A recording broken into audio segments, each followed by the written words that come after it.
మొంతా తుఫాను ప్రభావంపై విజయనగరం జిల్లా ఎస్కోటలోని అధికారులతో ఎమ్మెల్యే కోళ్ల లలితకుమారి సమీక్ష నిర్వహించారు. ప్రజలను సురక్షిత ప్రాంతాలకు తరలించేందుకు ఏర్పాట్లు చేయాలని ఆదేశించారు. అనంతరం మూలబొడ్డవర గ్రామంలో ఎమ్మెల్యే లలితకుమారి పర్యటించారు. నియోజకవర్గం ప్రజలందరూ అప్రమత్తంగా ఉండాలని ఎమ్మెల్యే సూచించారు. అత్యవసర పరిస్థితుల్లో అధికారులను సంప్రదించాలని కోరారు.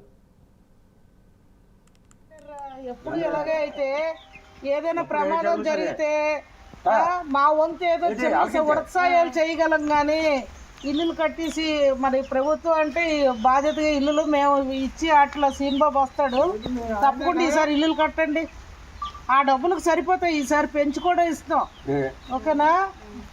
కట్టుకోండి అమ్మా. ప్రమాదాలు జరిగితే ఏదో ఉడసాయం నేను చేయగలను కానీ పూర్తిగా మీకు ఆదుకోలేను కదా. ఈసారి అందుకు ఇల్లులు ఇస్తాను, ఈసారి ఇల్లులు కట్టుకోండి, దయ్యుంచి మారండి. మారకపోతే అలాగా పిల్లల కోసమైనా తాళంతో ప్లేయింగ్ చేస్తే చాలు. స్కూల్ లేవు కనుక ఇల్లు విలేజెస్ కదండి, ఏ కోళ్ళు పెట్టుకోవడానికో ఏదో ఒక వాడకం కడలు పెట్టుకోవడానికో వాడుతారు.